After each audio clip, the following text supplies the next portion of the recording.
Assalamualaikum warahmatullahi wabarakatuh. Perkenalkan, nama saya Raihul Hadi dari Universitas Terbuka, Prodi Sastra Inggris, Fakultas Ilmu Hukum dan Ilmu Sosial Politik.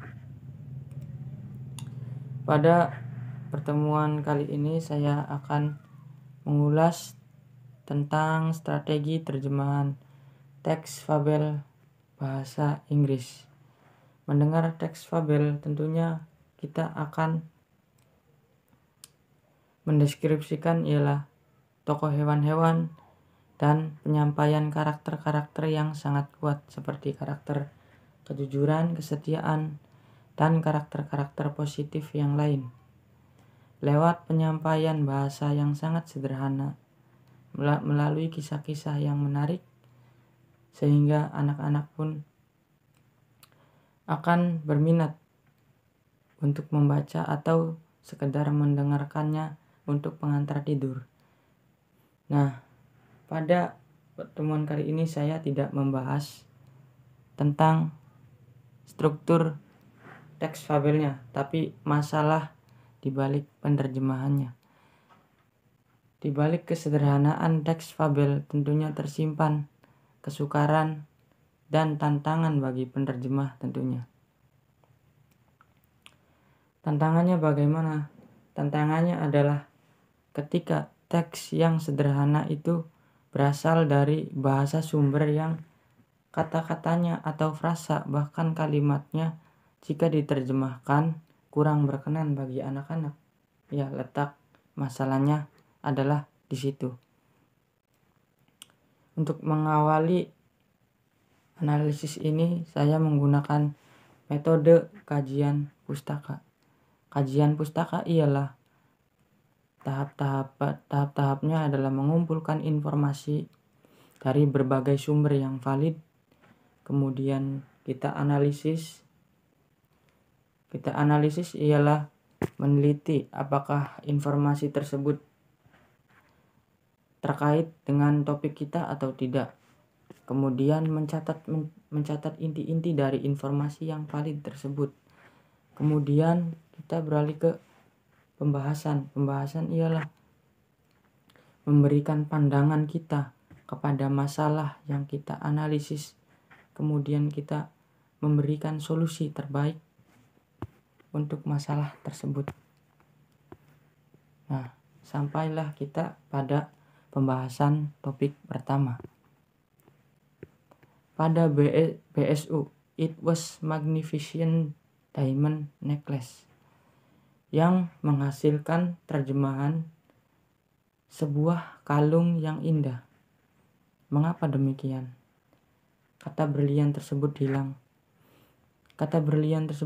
karena konteks tersebut sudah dibahas pada kalimat sebelumnya, sehingga penerjemah bisa langsung menerjemahkan bahwa sebuah kalung yang indah. Kemudian kasus selanjutnya terjadi pada ketidakkonsistenan kata ganti.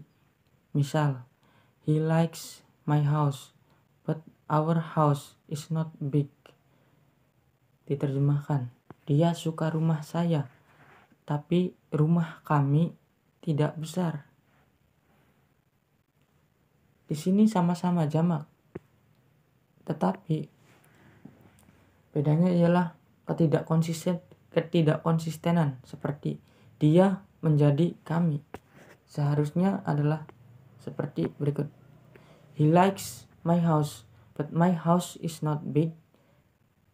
Menjadi dia suka rumah saya, tapi rumah saya tidak besar. Nah, tentunya kata gantinya di sini sudah diperbaiki menjadi rumah saya tetap rumah saya. Nah, kemudian timbul juga masalah pada rumah saya. Rumah saya bisa diganti menjadi rumahku misal. Dia suka rumah saya, tapi rumah saya tidak besar. Dievaluasi. Dia suka rumahku, tapi rumahku tidak besar. Ini dikaji dari kajian penerjemahan semantik karena lebih dekat atau lebih menghasilkan terjemahan yang mengalir seperti itu.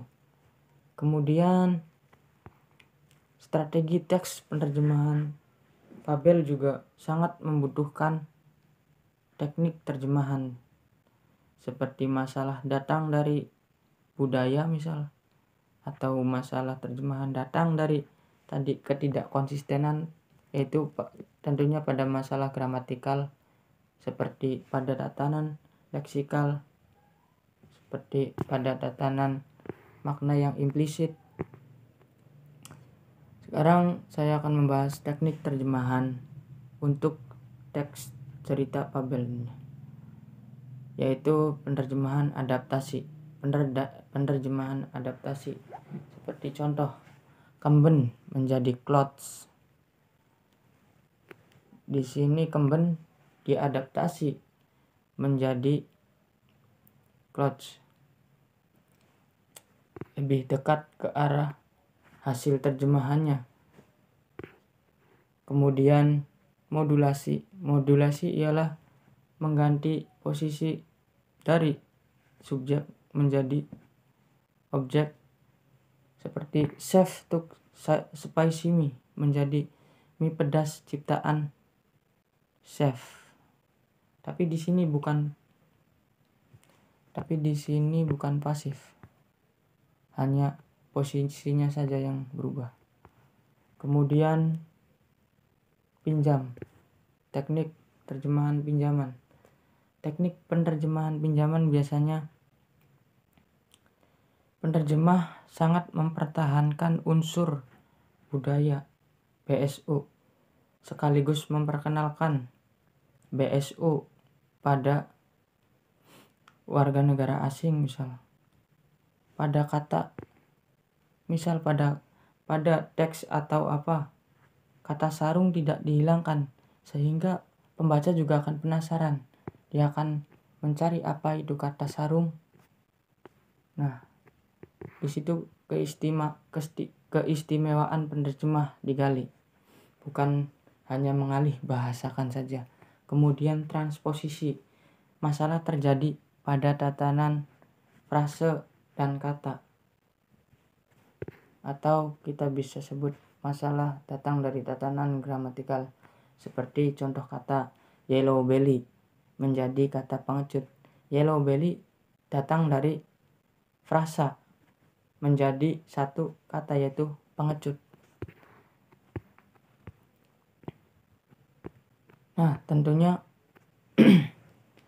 teks terjemahan sangat memerlukan metode-metode, strategi-strategi untuk menyederhanakan, untuk menghasilkan kata yang sederhana dari BSU yang rumit menjadi sederhana, dari kata-kata yang kurang berkenan dari BSU menjadi berkenan ke BSA, sehingga layak untuk menjadi konsumsi anak-anak, layak agar masyarakat atau anak-anak tertarik untuk membaca atau mendengarkan ketika dongeng.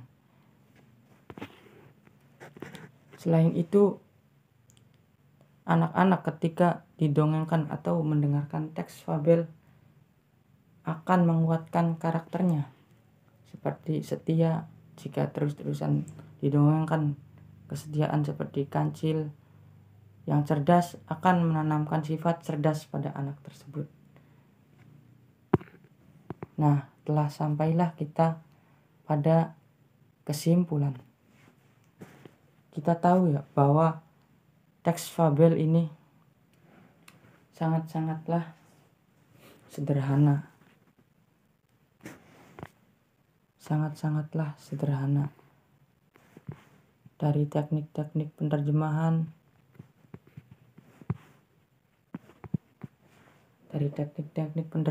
juga. Kemudian dari strukturnya juga sangat sederhana. Tapi itu bagaikan dua sisi mata koin. Ada kesederhanaan, juga ada kesukaran. Maka dari itu, sebagai penerjemah, marilah kita menggali strategi terjemahan, teks fabel sehingga menemukan tips-tips atau masalah-masalah yang unik yang selanjutnya kita gali agar pengetahuan para penerjemah lebih luas lagi. Sekian dari saya, kurang lebihnya mohon maaf. Assalamualaikum warahmatullahi wabarakatuh.